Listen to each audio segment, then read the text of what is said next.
Oi, oi, oi, oi, boa noite a todos. Quinta-feira, mais um dia dentro de casa. Mas também fazer o que na rua, né? Não tem o que fazer. Esperando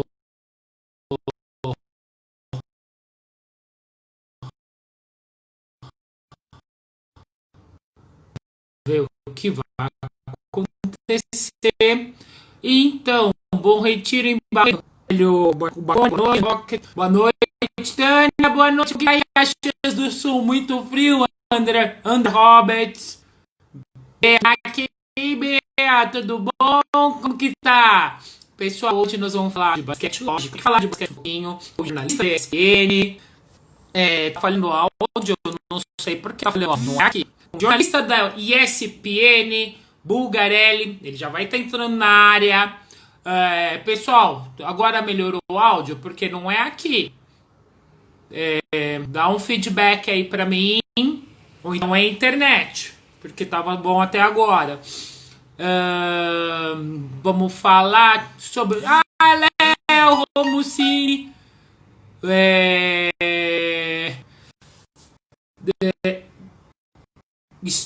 bom, estamos aqui. O seguinte, vamos começar. Hélio, meu aluno, tudo bom? E aí? Então, era a sua internet, Ander, porque aqui tá boa, tá bem. Freitas, hoje nós estamos com o Bulgarelli, ele estará aqui na live, nós vamos bater um bate-papo sobre basquete, vamos falar de NBA, vamos falar de tudo que tem no mundo da bola laranja. Pessoal, é um bate-papo com vocês, gostaria que vocês participassem e gostaria também que vocês compartilhassem. Aperte o aviãozinho e manda para 13 pessoas diferentes. Vamos lá? Eu vou começar que o Buga tá aqui já tá na área. Vamos lá. Deixa eu ver. Bugarelli. Estamos entrando. Boa noite, Freitas 8. Muito obrigado a todos que estão aqui, mais uma vez Olá, Ale, e comigo. aí? Tudo bom, Buga? Tudo Tudo bem? bem? Como que você tá? Tudo bom. Eu tô bem firme e forte. Agora o psicológico, tô vendo que as pessoas estão meio crolando, principalmente do esporte, mas nós não podemos crolar. Eu tenho uma meta. Entrei bem, sairei melhor. É assim que É tem que isso. pensar todo dia.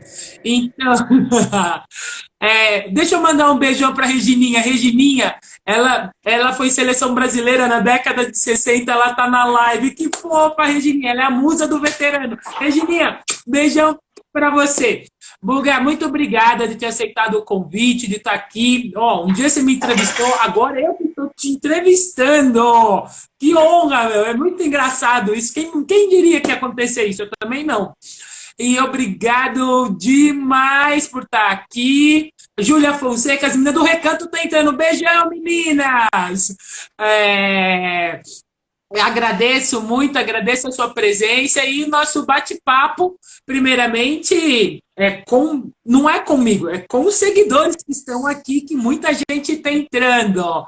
E, primeiramente, queria que você falasse um pouco por que você gostou dessa carreira, essa paixão do jornalismo esportivo, tudo. Você tem que contar tudo para nós hoje. Primeiro, quem é você? E depois o bate-papo vai correndo. Vamos embora. Ale, primeiro um prazer, cara, tá ao lado de você, porque dá para dizer que você, além de ser grande, do tamanho, por mais de 2 metros de altura, você é representante dos principais resultados do basquetebol feminino brasileiro, né? O título mundial, a medalha de prata olímpica, a medalha de bronze olímpica, ou seja, você teve o prazer de fazer parte de uma geração vencedora, e a gente sabe o quanto esse país só às vezes dá valor, às vezes, né? Dá valor para quem traz resultado, e às vezes nem trazendo resultado dá valor, isso é um assunto que a gente pode até depois falar lá para frente. Cara, então é um prazer. Quando você me chamou, pô, de pronto eu aceitei, porque o prazer é meu de poder dividir a live com você, de um nome, de um peso, do tamanho que tem, e você continua fazendo as coisas pelo basquete. Isso que é o mais legal. Pelo 3x3, que vai ser modalidade olímpica, pelo seu projeto, né, de você ser madrinha do Recanto Verde Sol, as meninas estão aí, um projeto já de muita batalha, de muita luta, mas de muito sucesso também, por conta de você, do Rodrigo, de todo mundo lá, e das meninas principalmente, porque essa reciprocidade tem que acontecer. Cara, e assim, eu sempre vi o jornalismo esportivo como um hobby Eu nunca imaginei trabalhar com isso. Eu queria ser veterinário, eu amo cachorro, principalmente cachorro. Gosto de todos os animais, mas eu sou apaixonado por cachorro. E quando eu morei em Ribeirão Preto, que é uma cidade perto de Franca, eu já sabia da paixão de Franca pelo basquete. E eu sempre tinha também o sonho de jogar futebol, porque eu gostava de jogar futebol, eu jogava bem até. E aí o basquete, como eu não cresci no basquete, eu imaginava, pô, o cara tem que ter mais de 1,90 m, tem que ter 2 metros. E como eu parei no 1,80 m, eu falei, basquete não é pra mim, mas eu gostava muito de assistir o basquete. Justamente, acho que por ter vivido na infância próximo de Franca, quando ter voltado para São Paulo, ter morado próximo ao Esporte Clube Sírio, que era campeão do mundo no final dos anos 70. E eu costumo falar isso nas lives, né, Ale? As pessoas que têm um contato com o basquete de alto nível em loco, quando criança, se apaixona pelo esporte que é o basquete, né? Das possibilidades que tem de você ser importante em rebote de ataque, de você ser importante numa assistência, numa marcação, num bloqueio, numa pontuação, numa cesta. Então, e o basquete é muito dinâmico, ele te traz emoções de formas seguidas. Né? Então, você pode estar perdendo por 10 pontos, você não tem nada perdido, você pode dar a volta por cima. Então, é um esporte de superação, é um esporte de muita emoção. E, cara, e ver alguns jogos decididos, por exemplo, nos últimos instantes, eu acho que não tem esporte mais maravilhoso que o basquete. Mas eu achava isso um hobby. Mas aí até que um belo dia, no colegial, um amigo meu me encheu muito o saco. Ele falou assim, porra, Buga, você acompanha tudo, você sabe escalação de futebol, de vôlei, de basquete, você sabe quem é o campeão olímpico de atletismo, eu já tinha visto o Carl Lewis, por exemplo, no Shopping Ibirapuera aqui em São Paulo, já tinha visto a Evelyn Ashford, que era uma velocista americana. Então eu era apaixonado por esporte, mas eu achava que era hobby, se ter esse conhecimento de correr atrás de informação, de saber estatística, de saber jogo. Então eu queria cuidar de cachorro, mas aí, cara, eu desisti porque eu fiquei na lista de espera da veterinária na Unesp. Eu acho que até se eu tivesse entrado, eu seria veterinário hoje. Tomara que eu tivesse sido um grande veterinário, porque graças a Deus, a cada dia que passa, eu tenho mais orgulho da minha carreira como jornalista esportivo. Ai, que legal! Para quem queria ser veterinário, virou jornalista esportivo. Mas Buga, você falou uma coisa muito importante. O que está acontecendo com uma nova geração de... Falo porque já aconteceu comigo e até me chamaram de arrogante. Tem jornalista que ele vai te entrevistar, ele não sabe quem você é, ele não se informa, ele não precisa saber. Ele chega, quem é você mesmo? Eu olho assim, oi. É a mesma coisa eu chegar para o técnico, olhar para a cara do técnico. E aí? Que menina eu vou marcar? Sendo que eu tenho que saber se eu estou preparada para um jogo, eu não tenho que saber o que eu vou fazer no jogo. É a mesma coisa quando um jornalista vai te entrevistar. Ele tem que saber. E muitos dessa nova geração não sabem. Não se preparam, não é não saber, ainda mais que hoje é muito mais fácil, porque você tem 25 anos dessa carreira. Como era tirar essas informações há 25 anos atrás? Como vocês faziam? Porque sem internet, pessoal, tem um monte de gente aí novo, a Júlia, a meninada que está aqui, eu agradeço vocês, mas como vocês faziam? Porque eu me lembro em 94, para nós sabermos informação dos outros times, não era assim que vinha, hoje que eu estou aqui, eu tenho informação, eu tenho highlights, eu sei que o jogador vai fazer para direita e esquerda. E naquela época não era. Como vocês faziam? Já que nós entramos nessa onda aí. Mas é legal você destacar, porque hoje em dia, assim, Ale, o cara que não quer se preparar, se o cara não quer, vai fazer uma entrevista com você, comigo, com qualquer pessoa que seja, o cara, ele tem acesso a essa informação, basta ele querer. Porque hoje tem internet, hoje você sabe tudo da pessoa. Então, eu tenho certeza que você fez o dever de casa para falar comigo. Eu, todas as vezes que fui entrevistar alguém de peso, alguém importante, alguém que poderia me agregar algo, eu também fui estudar. Então, eu tive prazer de visitar o Recanto Verde Sol, por exemplo, para ver como que é o dia a dia das meninas, justamente para quando eu estiver preparado para fazer o comentário do jogo delas, eu saber o tipo de dificuldade que elas vivem, ou o tipo de treinamento que elas estão passando. Eu acho que basta cada um querer, para querer evoluir a cada dia, de ser uma pessoa melhor, de ser um profissional melhor. Cara, antigamente, assim, a internet ela surge na Olimpíada de Atlanta, é o primeiro evento esportivo com internet em 96, quando você ajuda a trazer a medalha de prata para o Brasil. Cara, era impossível. Eu comprava, por exemplo, eu comecei a acompanhar a NBA, por exemplo, no final dos anos 80. Eu comprava muita revista em banca que trazia as revistas importadas. Então você já se gastava muito dinheiro em revista, em anuário, em livro.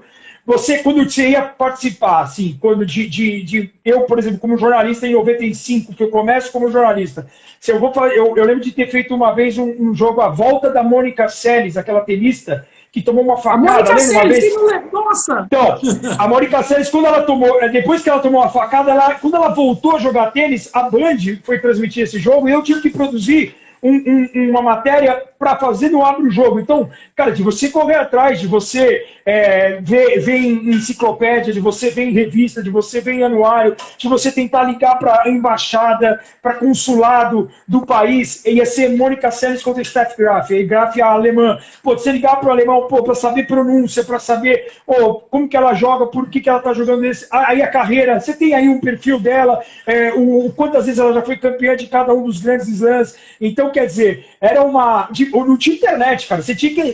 telefone. É o trabalho de formiguinha, de você ir atrás da informação. Basta você querer. Então, eu tive também, assim, um aprendizado muito legal, tanto na Band, como eu comecei na Bandeirantes, em janeiro de 95, até outubro de 95, e também na ESPN, alguns caras com que eu trabalhei, profissionais, de narradores, de comentaristas, de repórteres, de caras que realmente se preparavam com afinco, com honestidade para envergar, porque o microfone, quando você está na tua mão, você tem uma baita responsabilidade. E aí eu tive uma escola muito boa do Paulo Soares, do Milton Leite na ESPN. O Paulo Soares, por exemplo, tem uma história muito legal em 2002, no Mundial de Indianápolis. Ele foi na minha casa, eu era recém-casado, ele falou assim, Guga, um cara que já era narrador desde 13, 14 anos de idade, é um cara que já tinha 20 anos de profissão, é um cara que já era um dos grandes nomes da TV naquele momento e hoje é apresentador máximo, um amigão do Sport Center. E ele foi na minha casa. O que você vai fazer sábado? Eu falei, pô, eu tô em casa, eu viajo terça para Indianápolis, mas eu tô em casa. Ele falou assim, eu vou na sua casa. E ele foi na minha casa, Ale, com honestidade, sem vergonha, de falar assim, Buga, eu quero que você fale de cada um dos jogadores que irão disputar esse Mundial, porque eu quero estar preparado. Porque pode cair na minha mão um jogo de Líbano e Turquia, pode cair na minha mão Estados Unidos e China. Eu tenho que estar preparado para saber de tudo. E o cara mostrou dignidade, honestidade com o fã de esportes, principalmente. E o cara ia lá e falou assim, o número 15 do Líbano era um cara, por exemplo, eu lembro até hoje que eu estudei também, porque eu estudava já para os jogos, antes de ser comentarista, como se fosse comentarista. Por isso que eu acho que essa facilidade de jornalista que eu tive para comentarista, eu acho que foi isso. Então, por exemplo, o número 15 do Líbano, naquele Mundial, era um cara chamado Fadinha de Khatib, que tinha sido...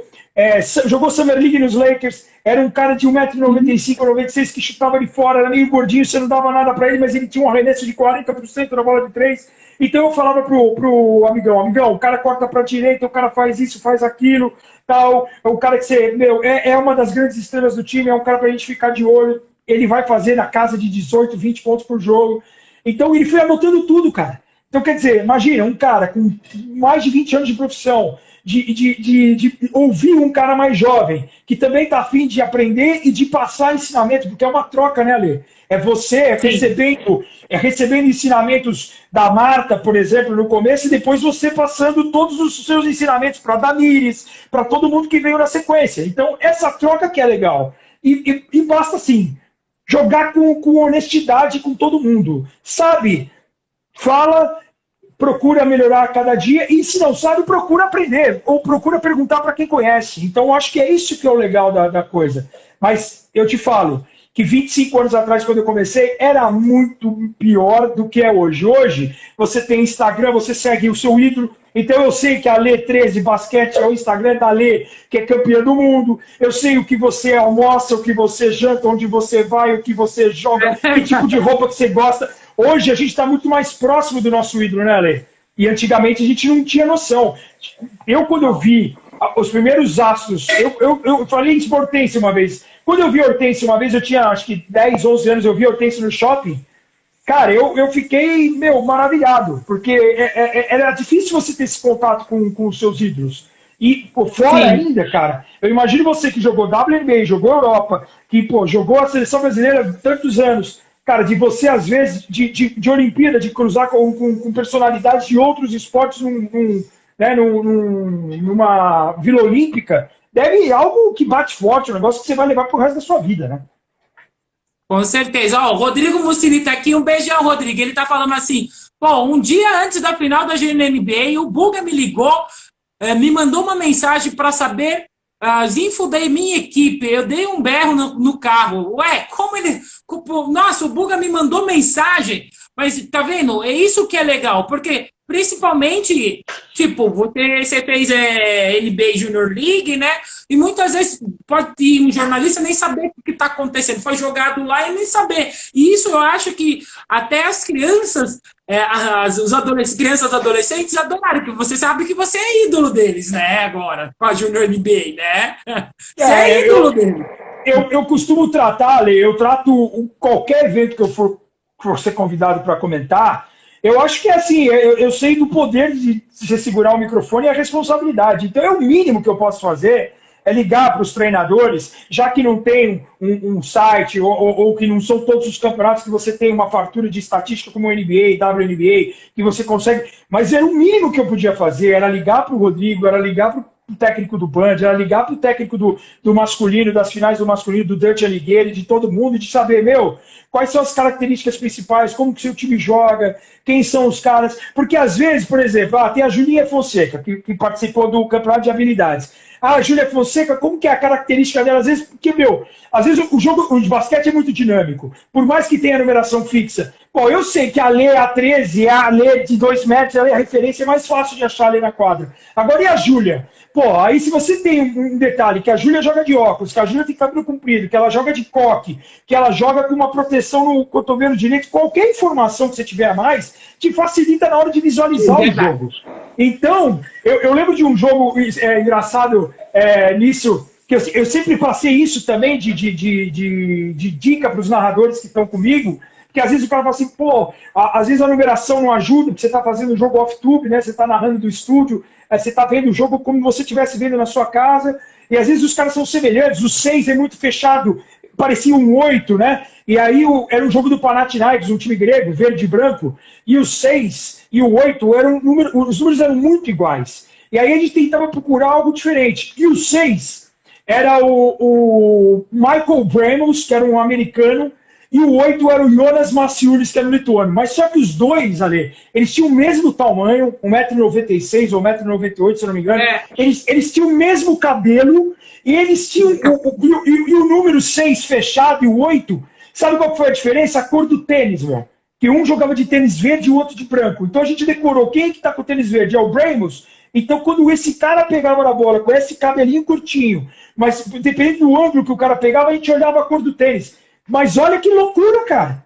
Os caras tinham a mesma estatura, os caras jogando pelo mesmo time, mas o 6 mais fechado, parecendo um 8. Então você tem que estar atento a tudo. Não só a característica do jogador, a como o jogador se comporta, que tipo às vezes, fisionomia. Você sabe que o jogador... Às vezes para você também. Você vai falar assim, o Barbosa, o Miguel ia falar assim para você, você vai pegar a Zheng Haixia. Você sabia que era gigante de 2,4 da China. Você sabia que não era pequenininha, não é isso?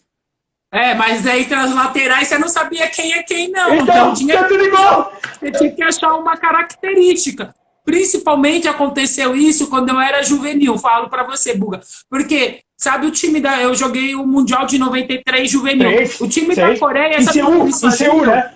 Cortava o cabelo inteirinho iguais. As minhas tinham o cabelo igual. Quando as laterais iam ver, tinha só a maior, eu pegava...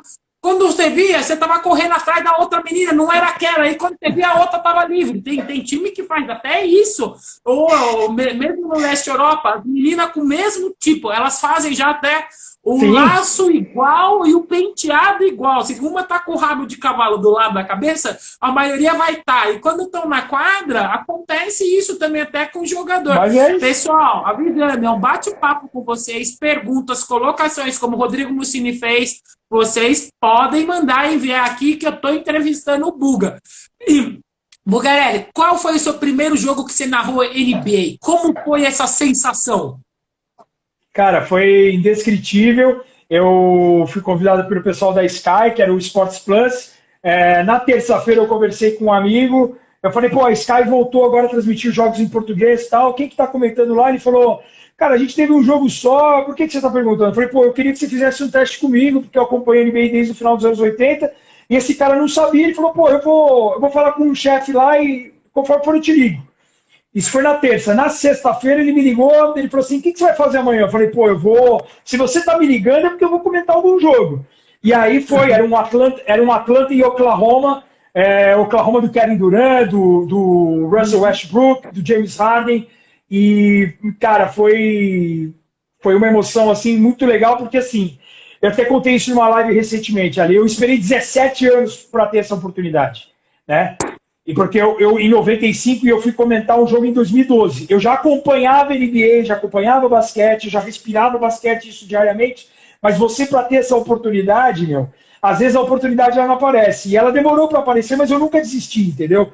E quando eu percebi que tinha essa possibilidade, eu falei, pô, faz um teste comigo que vocês não vão se arrepender, cara. E aí foi muito legal. Foi um jogo, assim, primeiro eu lembro da emoção pô, de sair, é uma coisa que eu esperei a vida inteira de trabalhar com isso.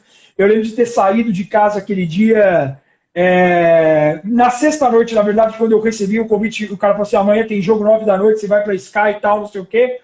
E eu cheguei em casa e de falar para minha esposa, eu lembro da emoção nossa. Eu já era pai dos dois meninos, do Luciano e do Maurício. O Maurício era pequenininho de tudo, o Luciano já tinha 4 para 5 anos e foi assim foi muito legal, assim, foi muito emocionante. Eu estava muito nervoso, porque uma coisa é a gente bater esse papo aqui, né, Lê? Por mais que você tenha conhecimento, a outra é você pegar um microfone e falar para um Brasil inteiro, você ter muita gente acreditando no que você está falando, ou querendo ouvir a sua opinião, ou querendo perguntar, argumentar com você. Então, cara, eu estava muito nervoso mas quando terminei, como sair de lá, cara, de missão cumprida, assim, de uma felicidade, assim, um agradecimento a Deus, principalmente, de eu ter conseguido realizar esse sonho. E graças a Deus eu tenho realizado alguns sonhos aí, como eu fiz a primeira final da Euroliga de basquete que eu comentei, era o Real Madrid e Olympiacos em Londres, e eu comentei aqui no Brasil.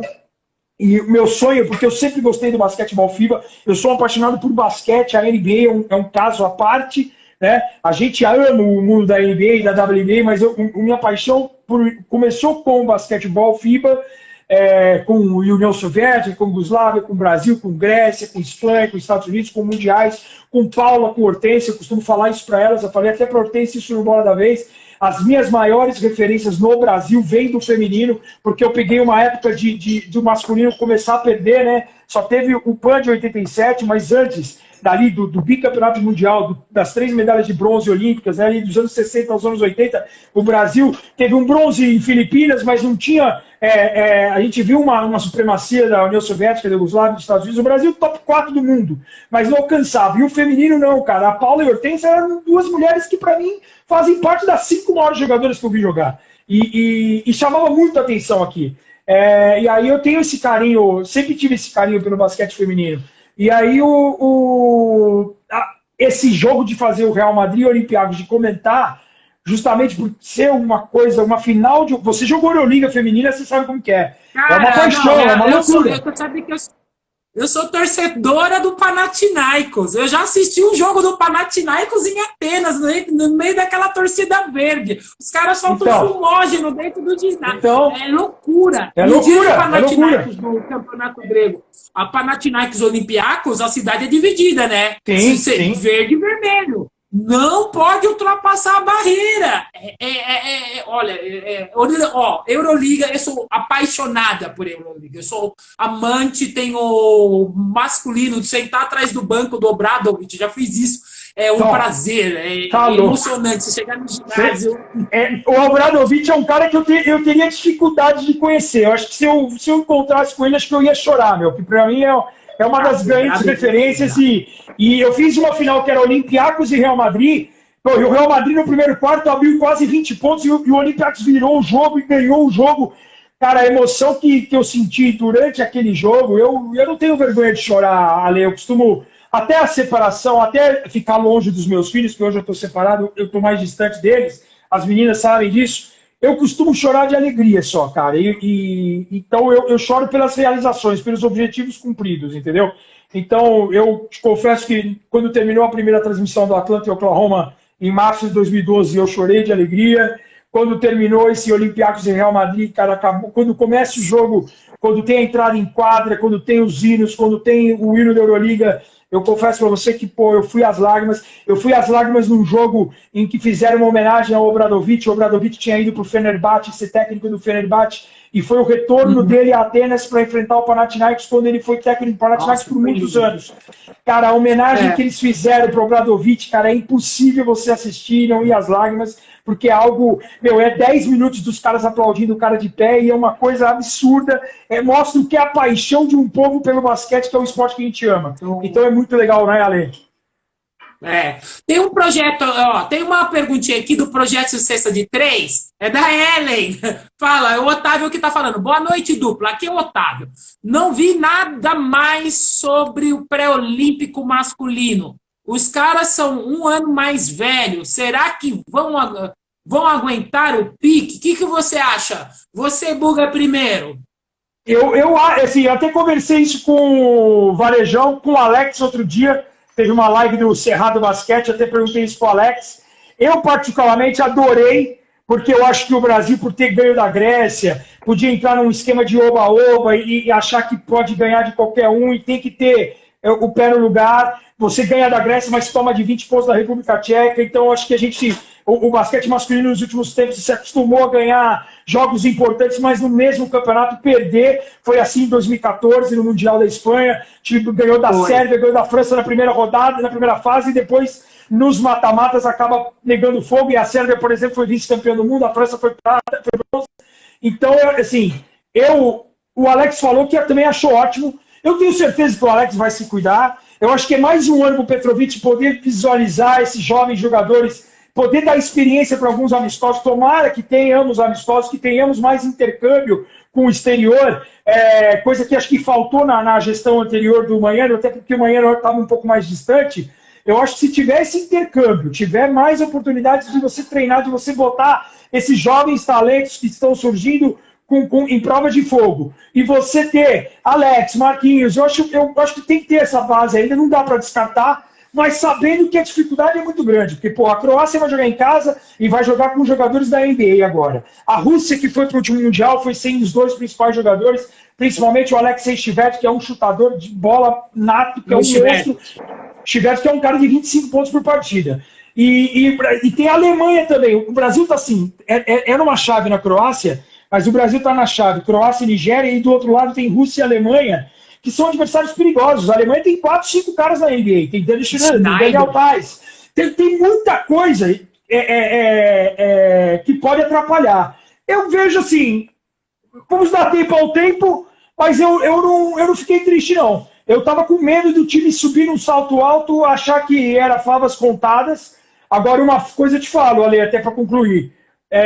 Entre pegar o Canadá em Vitória, pegar a Sérvia em Belgrado, pegar a Lituânia em Kaunas e a Croácia em Split ou Zagreb, eu prefiro pegar a Croácia, acho que é o menos difícil, porque você pegar a Lituânia, um país que respira basquete, um time forte fisicamente, um time alto, experiente, você pegar a Sérvia, que é um baita time, se for completa, com todos os astros da NBA, nós estamos perdidos. E o Canadá hoje é o país que mais representantes tem na NBA, cara, são cascas grossas. Mas é aquela história, né? Para ser campeão, você foi campeão do mundo, você pode falar isso. Você não tem que escolher adversário, você tem que ir para cima de todo mundo, derrubar e passar.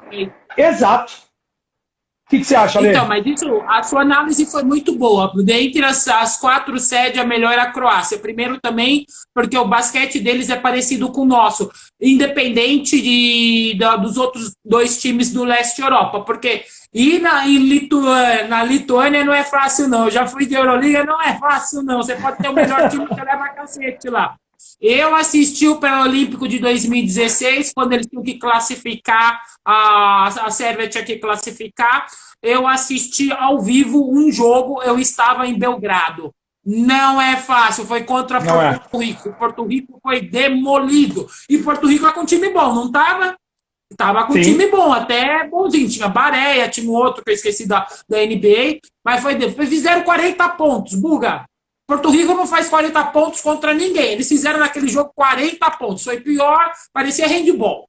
Então eu acho que a melhor sede, mas como diz, o basquete hoje é jogo jogado, né? É um termo meio estranho para falar em português. Sim. Não tem franco favorito na chave do Brasil. Tem que ir lá e cada jogo é jogo. E uma das coisas que nós temos ainda é essa euforia. Ganhei um jogo de 20, aí eu ganhei do time que era franco favorito, no outro dia perde de 20 daquele que é desconhecido. Então, eu acho que o masculino se amadureceu perante isso, que é a desilusão, porque ninguém esperava que a República Tcheca ia fazer aquilo.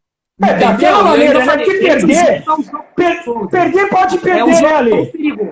Exato, então, perder pode perder, porque a gente sabe, a gente tem visto isso no mundo do basquetebol, tanto no masculino como no feminino. A diferença de uma medalha para o 10º lugar, ela é mínima. É um jogo mal jogado durante a competição, você muda seu chaveamento, você vai para um outro lugar e aí tudo se complica. Então, mas o que chamou atenção, eu acho, foi você perder a República Tcheca. Eu acho até que é um resultado normal, porque se os caras estão lá, eles têm méritos. O Satoransky hoje é um jogador de NBA, então você tem jogador, o Baldwin jogando na Espanha, na Liga Espanhola, que é uma das mais fortes do mundo. Você não tinha o Vesely, que é um outro cara que foi jogador do Obradovic no Fenerbahçe nos últimos anos e está mudando de time agora. O Vesely, que foi top 6 de draft da NBA. Ou seja, qualidade a gente sabia que o time tinha. Agora, perder de 20 é que assusta. Porque o Brasil, se jogar 10 vezes com a República Tcheca, ele pode perder 9. Mas ele não vai perder 9 de 20. Ele não vai perder 9 de 20. Não. Entendeu? Ele vai perder no pau. Ele vai perder num detalhe aqui, num rebote mal feito, num bloqueio, numa falta mal marcada, num erro de arbitragem, ou no mérito do adversário, ou num dia que a bola do Brasil não caiu. Agora, de 20 pontos, isso que preocupa, entendeu? É você num tiro curto, num jogo, num campeonato que você tem que matar um leão por dia, você sabe disso, você sabe como que é. Né? O Brasil, eu estava vendo outro dia o início da trajetória do Brasil de 96. Pô, o Brasil tem um calendário super difícil, o Brasil já estreia contra Canadá, a Rússia. Se você toma 2 porradas de cara, né? Pô, você tem que correr atrás depois, você ia poderia cruzar com os Estados Unidos antes, e nem o time campeão do mundo, nem medalha de prata ia ter, é ou não é? Então, às vezes, cara, o calendário e esse negócio de você matar um leão por dia te dá uma responsabilidade gigantesca e acaba atrapalhando, porque às vezes você ganha um jogo que você não estava esperando ganhar, como você falou, pô, ganhamos de um favorito como era a Grécia, do Antetokounmpo, e depois da maneira, agora nós vamos ganhar desses caras aí, ganhamos do Antetokounmpo, o MVP da NBA, aí os caras são surpreendidos. E o basquete hoje, ele não tem mais espaço para surpresa, porque você hoje consome, você tem acesso a todas as informações. Você pode assinar o canal da Euroliga, você pode assinar a Liga CB, você tem NBA, você tem WNBA, você tem todos os campeonatos passando na internet, na TV a cabo. Você pode seguir qualquer você tem acesso à informação. Basta você se estudar e se preparar, né? Com certeza, então, mas é esse o problema ainda nosso da euforia. Eu lembro isso porque eu joguei há muito tempo atrás na Europa, né?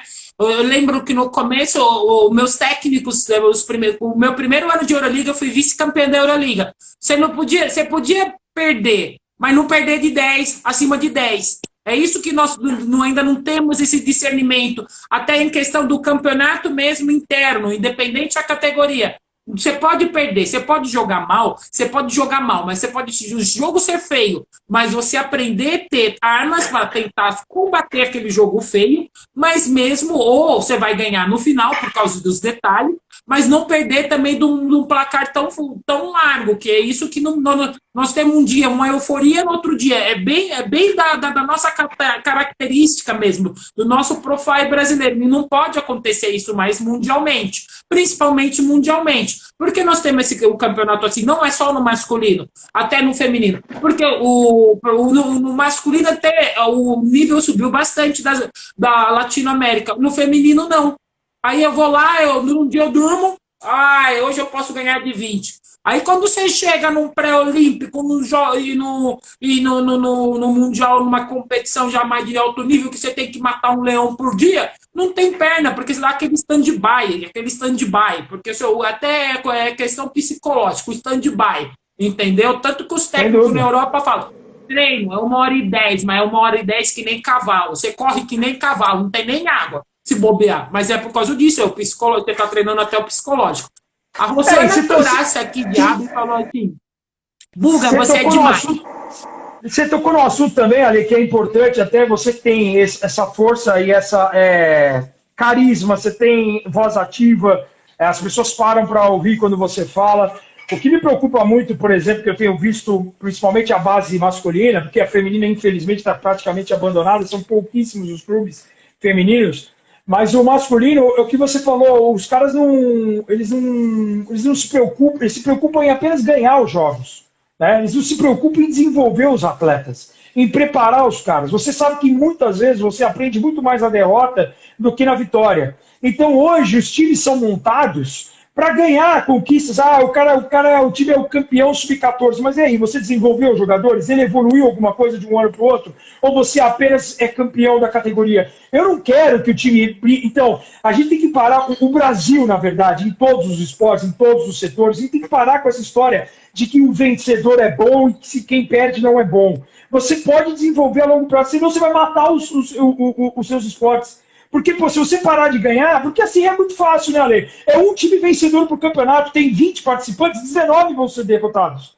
Então, cara, qualquer campeonato, é óbvio que você vai jogar para ganhar, não estou falando isso, mas você tem que jogar para participar, para desenvolver. Vamos dar um exemplo. Se o Rodrigo Júnior NBA, se ele não for campeão o ano que vem, cara, ou o próximo campeonato, não tem problema, cara. O importante é ele ver a evolução de cada uma das atletas que passaram na mão dele. Desde a menina que chegou lá com 10 anos de idade, e tá vendo agora a Júlia saindo, treinando, indo para o Bradesco, indo para qualquer outro time. Você tem a Rayane lá, como ele me destacou outro dia, que saiu do projeto, tá jogando categoria de base de seleção brasileira. O importante é você... Cara, fortalecer o esporte a longo prazo, para esse esporte não morrer. Então, o que adianta você ser atual campeão do Sub-14, de campeonato X, de qualquer lugar do país, cara, e os jogadores não evoluírem dali para frente? Você tem que evoluir. É óbvio que se você consegue evoluir com o resultado, é melhor ainda, é um sonho. Mas, cara, é um time vencendo só, Ale.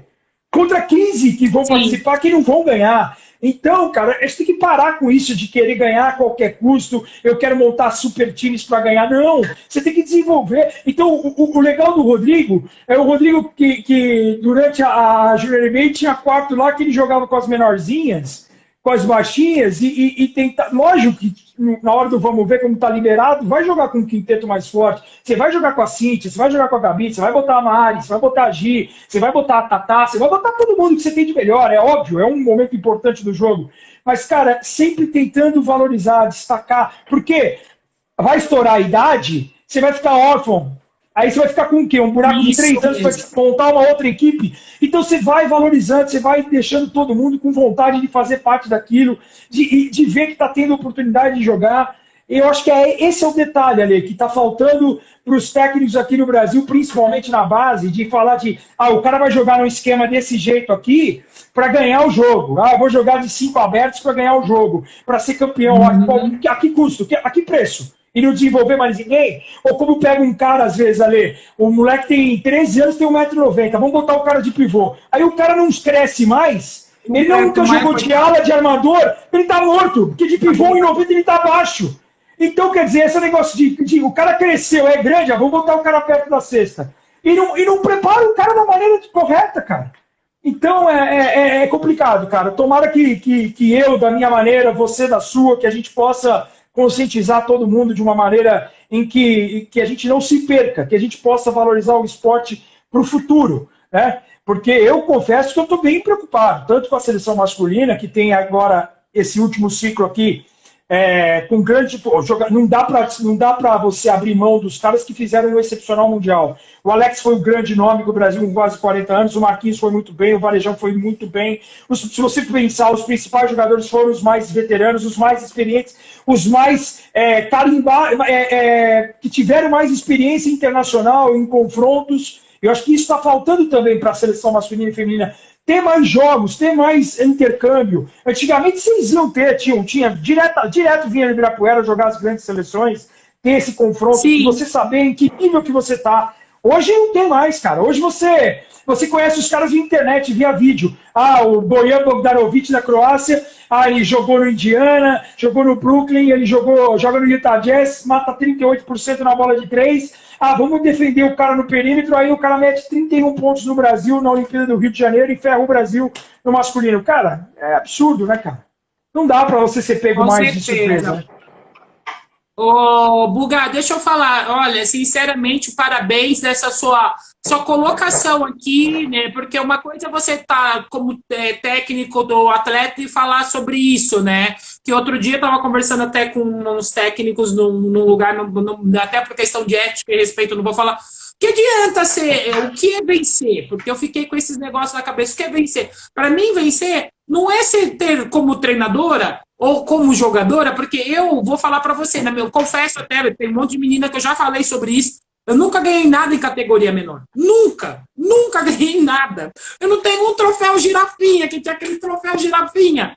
Não ganhei nada, mas aquilo foi um processo para o meu amadurecimento. O que adianta? Muitas vezes você ganha tudo em categoria menor e depois, quando chega no adulto, independente se você é jogador ou se você é treinador, o seu atleta foi para adulto, ele não consegue ser nada. Então, nós temos que, como você disse, você vê o jogo de uma outra forma, você vê o jogo como jornalista. Mas essa sua colocação foi muito importante até para a reflexão dos treinadores, porque para você ver como, então, imagino como você vê que você está ali na telinha, você tem informação, você vê o mundo evoluindo no basquete, e você está vendo também uma coisa que está acontecendo que nós tivemos no Brasil, que nós tivemos um retrocesso na nossa escola da família basquete, não é? Porque se você, como jornalista, está vendo isso, você imagina eu. Tem hora que eu fico desesperada. Eu fico desesperada que tem hora que eu tento achar respostas e não consigo, principalmente no feminino. E por isso que eu apoio essas meninas, que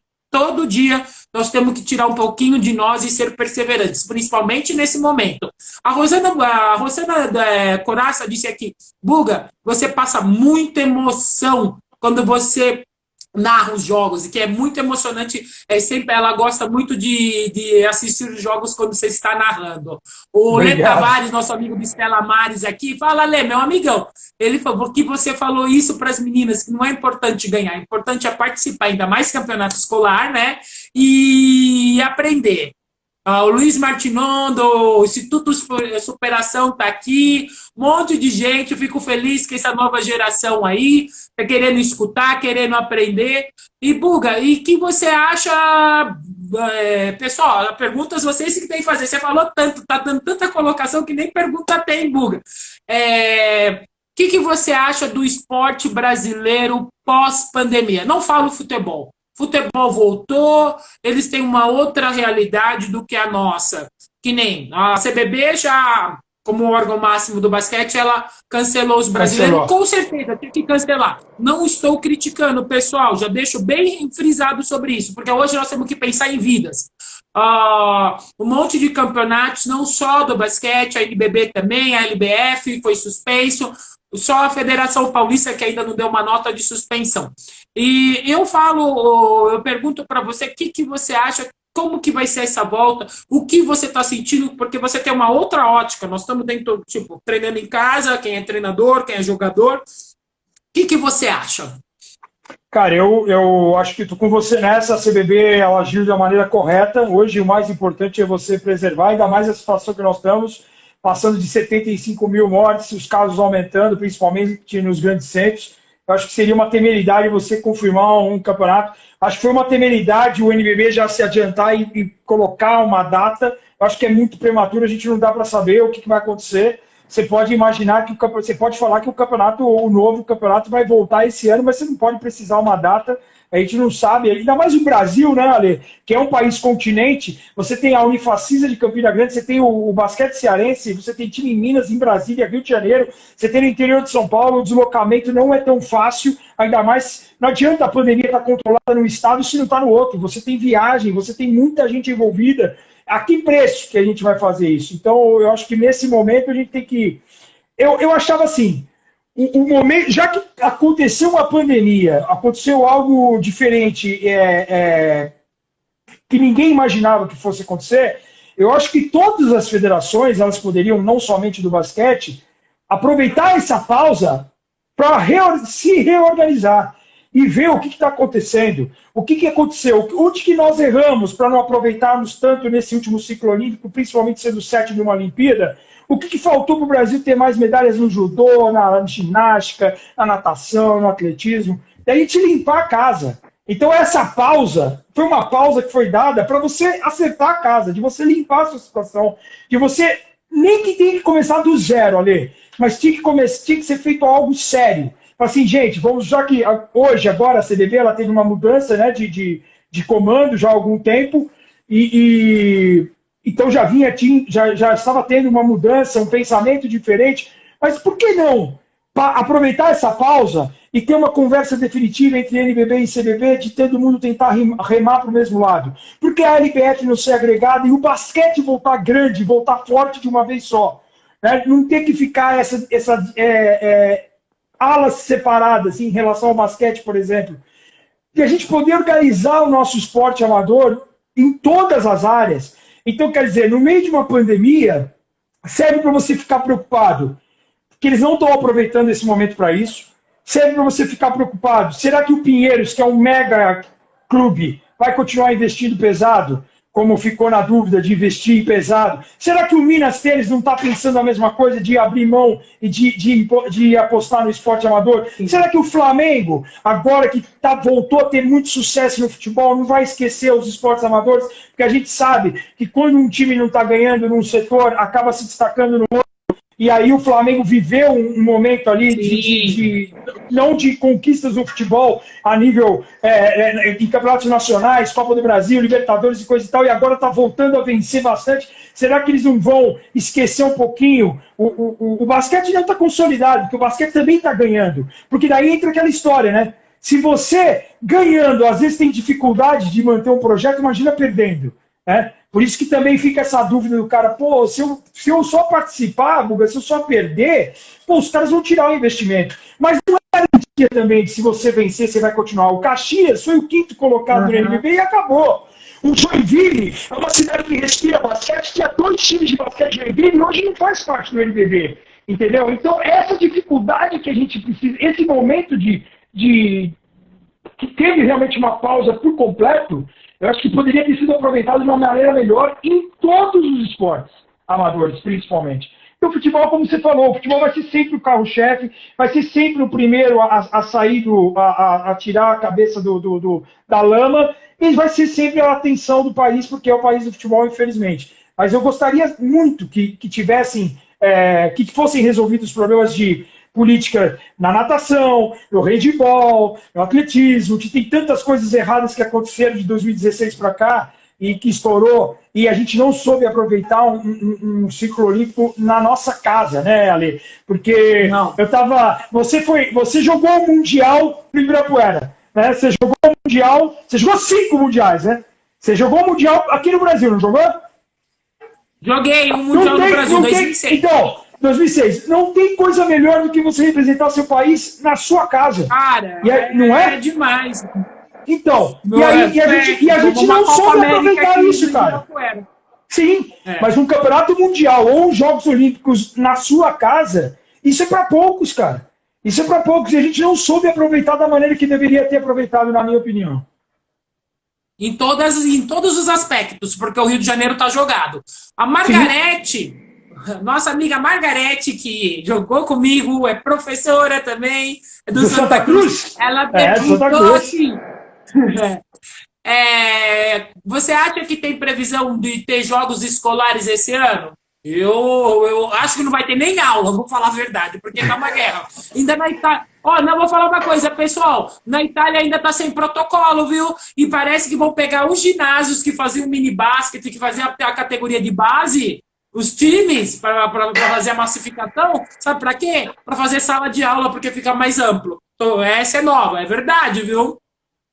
Margarete, técnica do Santa Cruz, né, cara? Eu tenho carinho por ela, porque ela faz um trabalho muito legal ali. Eu tenho contato com esses colégios aí, né? Eu frequento muito o Colégio Bandeirantes ali, a convite do Godoy, do Henrique e tal, de todo mundo lá, e a Mag do Santa Cruz está sempre participando lá, e com times competitivos, ela cobra bastante, é muito legal. Tem a Fernandinha também, é muito legal esses jogos escolares. Cara, é o que a Ale falou, eu acho que a gente tem que ter calma nesse momento. Eu não vejo com bons olhos. Se a gente está com dificuldade de ter aula, você imagina o esporte, que sempre fica para um segundo plano, né? Às vezes o professor de educação física ele não é visto Eu vou te falar até, o jornalista esportivo, ele serve praticamente o que o professor de educação física sofre. Porque quando você fala, o cara é jornalista, fala, opa, você é jornalista, você é jornalista esportivo, você é jornalista esportivo, tua vida é fácil, você acompanha jogo, você entendeu? É como se o jornalista de economia, de política, fosse maior do que o jornalista esportivo. O cara é jornalista, independente do que ele vai seguir. O cara é professor, o cara tá formando alunos, formando atletas, formando caráteres, cara. Independente se o cara dá aula de geografia, de matemática ou de educação física, de vôlei, não interessa. O cara é professor, o cara tem que ser respeitado. Mas, para responder a Mag aí, cara, eu acho que não vai ter, não. Eu acho pouco provável que tenha os jogos escolares. E torço para que as escolas tenham pelo menos o seu ano letivo de uma maneira salva, porque a gente sabe que não são todas as escolas, né, Ale, que tem essa possibilidade de ter aulas online. Eram raras as escolas que estavam preparadas para algo desse tipo. Então, é bem difícil, cara. Tá bem complicada a situação. Ô, Buga, pessoal, seguidores, está chegando o final da live, tem só mais uma perguntinha que é muito pertinente e nós temos que saber aqui da Luciana Oliveira, MVP, qual o seu sonho como jornalista? Você tem um sonho, tem que contar para nós. Tenho. O meu sonho hoje é de... Eu tinha o sonho de um tempo atrás, logo quando eu me separei, eu estava procurando ser feliz em algo... Quando eu estava feliz dentro da minha casa, por conta da separação e tal, e a distância dos meninos, eu estava procurando ser feliz, procurar alguma felicidade. E a felicidade que eu encontrei hoje, Ali, é de ser comentarista de basquetebol. É tentar viver disso. E o meu sonho é se concretizar esse fato realmente de ser jornalista, comentarista de basquete e comentar uma final de NBA em loco nos Estados Unidos, comentar uma final de WNBA em loco nos Estados Unidos, comentar uma final de basquetebol masculino e feminino em loco, comentar uma final de Olimpíada em loco, seja no Japão, seja em qualquer parte do planeta. Eu acho que esse sonho, e comentar uma Euroliga ou em Belgrado, como você falou ali no Pionir, que é um ginásio absurdo, ou no ginásio do Panathinaikos com aquela torcida do Portão 13, que é absurda. E eu acho que se eu realizar, peço a Deus primeiro para que me dê saúde, que me dê proteção, que possa me ajudar nessa caminhada e conto com a torcida de muita gente. Isso também é muito legal saber que tem muita gente que gosta de mim e isso me faz ir para frente, sabe? O carinho de cada um, a palavra, o incentivo, a crítica. Eu acho que a gente tem que saber ouvir elogio, tem que saber ouvir crítica e a gente tem que estar sempre querendo melhorar, cara. Eu costumo falar isso nos treinos para jogadoras, o treino de ontem, o de hoje tem que ser melhor que o de ontem, o de amanhã tem que ser melhor que o de hoje, e tem que ser sempre assim, ali, na nossa vida, como pai, como marido, como cidadão, como jornalista, como ex-jogadora, como técnica, e como tudo, cara. Fazer sempre com amor e tentar ser feliz da melhor maneira possível. Amo você, obrigado pelo convite. Cara, amo as meninas do Recanto. Rapidinho. Vamos lá. Buga, já estamos falando de basquete, não vamos esquecer que hoje é aniversário, ele não tem Instagram, mas não podemos esquecer, campeão mundial, Vlamir Marques, gente, hoje é aniversário do Vlamir. Vlamirzão. É do Vlamir, ele sumiu hoje, até no Facebook, mas é aniversário do Vlamir. Tadinho, tá lá fechadinho, mas eu espero que ele esteja bem. Mandamos parabéns para ele, mesmo que ele não esteja aqui, mas é importante para a memória do basquete brasileiro. Bicampeão mundial. Não é todo dia que nós temos um bicampeão mundial fazendo aniversário num país. Sem dúvida. No Brasil ainda, né? E, Buga, rapidinho, nós estamos quase no final. Você tem que deixar a sua mensagem, o que você pensa, a sua reflexão de quarentena para todo mundo que estava aqui na live, para as meninas. Tem um monte de criançada adolescente que você é o comentarista preferido deles, né? Então, mande a sua mensagem de quarentena para todos aqui. Que todos possam se cuidar, né? Que possam agradecer a Deus todos os dias de terem saúde, de cercarem de pessoas que amam vocês.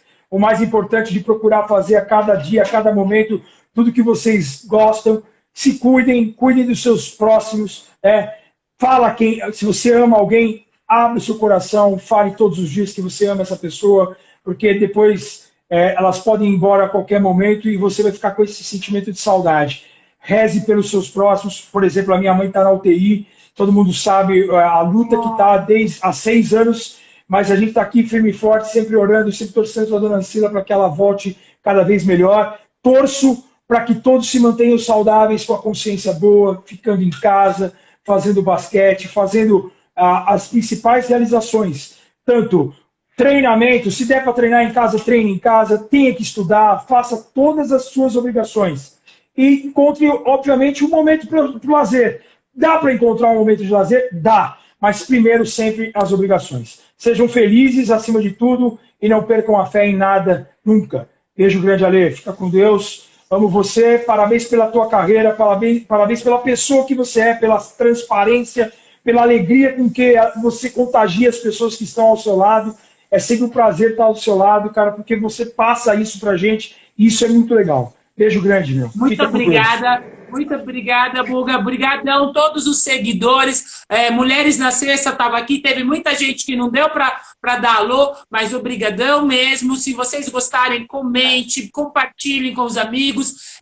Foi uma live de muita riqueza para o basquete. Ver o basquete nos olhos de um jornalista foi ótimo mesmo. Pessoal, nós estamos na flexibilização aqui em São Paulo, mas se cuidem. Quem tem que ficar em casa, fique em casa. Por favor, tem muito pessoal que está na brigada de frente aí sendo contaminado involuntariamente. Então, se nós não podemos, não fazemos aglomerações, cuidamos de nós, nossos entes queridos, de pessoas que necessitam, uma palavra amiga, um abraço virtual, ligue para quem você não faz tempo que não vê. Isso é muito importante. Até falar, oi, como está? Tudo bem? Você precisa de alguma palavra? Só um oi, um sorriso no celular. Nós temos essa tecnologia, é muito mais fácil hoje. Então, assim nós podemos estar próximos. Tá vendo? Nós estávamos próximos do Buga. Nunca saberíamos que o Buga ia ser veterinário se não tivesse essa live. Muito obrigado, Buga. Obrigadão a vocês. Até a próxima live, que eu vou ainda falar, não sei quando, porque eu estou estudando muito. E um beijão, uma boa noite de quinta-feira e obrigado a todos. Tchau, tchau, gente. Nunca desista dos sonhos. E, se cuidem. Tchau, tchau. Beijo. Beijo.